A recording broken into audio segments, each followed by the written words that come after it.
Uh, so before I get further into this part, I just want to share a small story. Stories about myself. So whatever you have heard right now, all the introduction and all, how it started, why I'm here today, what I am, how I became. So there are two versions of me. The version from 2008, 9 to 2015, and there was a small pause for 5 years, then back again. So there are two versions when I say the version of Richa before marriage. I was an ex-journalist. I worked with HT, I worked with Hindu, I worked with Pioneer, and then I took a small break. Then I got married. Marriage wasn't successful. I tried my best, but it failed. Now there was a time I was paralyzed because of acute depression. It was hard hitting. It was really hard hitting. So those 3 months, it took me time to find the courage in myself, and my daughter was just 3.5 that time. So while I was in the bed, struggling with myself, with my health, and also with my conscious memory, which I was losing every day, one day I just picked up myself, because all those medicines and everything, it create a problem, neurotically it create a problem in you. So I was like, Richa, either you choose to be like this for the rest of your life, stay paralyzed in the bed, dependent on other people, or you choose to battle yourself, come out of it. What is the identity you want to create for yourself? Choose it right now. That second, that minute, I dropped all the medicines. It took a lot of effort, because when you're in that condition, when you're struggling with health crisis so much to the core, that the doctors have nearly given you the answer that you can never get up. I found the courage in my daughter, who was 3.5 years old that time.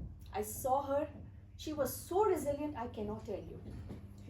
She had no fear. She had no tears in her eyes. She was strong enough to give me that look. I held her and I stood up. Like stood up as in like not literally standing up. It took me time. 5 years, I went to the court, battling for my cases.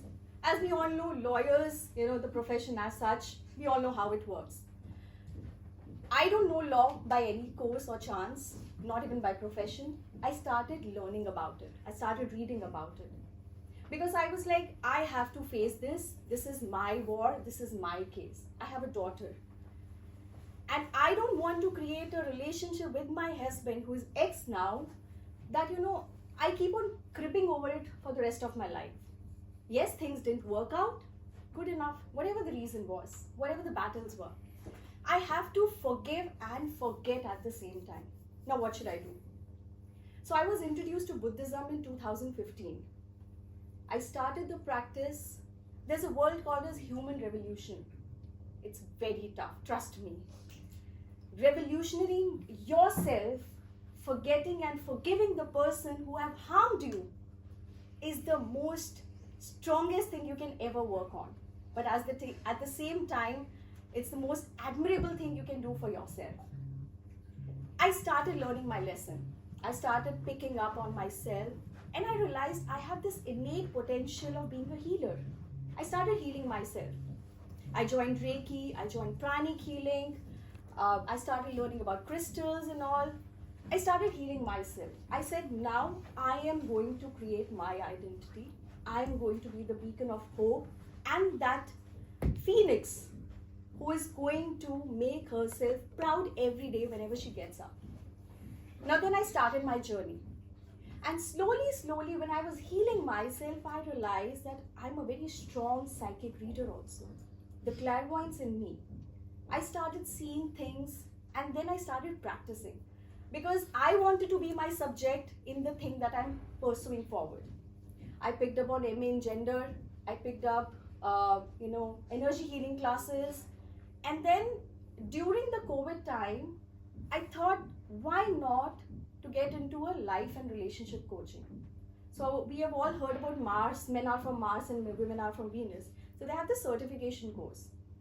So I enrolled in that, and I started learning about relationship coaching. I was like, this is really going to help me to come out of it.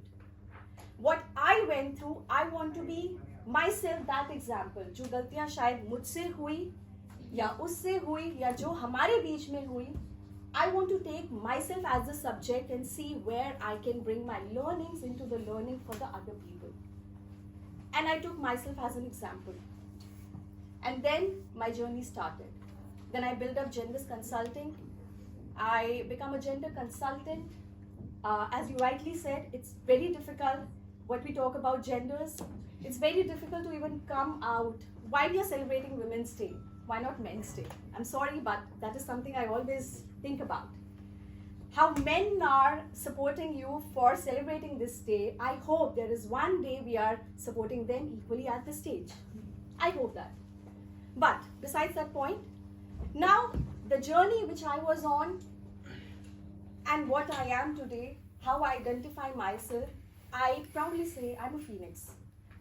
I rise from the ashes of my past. I became a powerful beacon of hope for myself.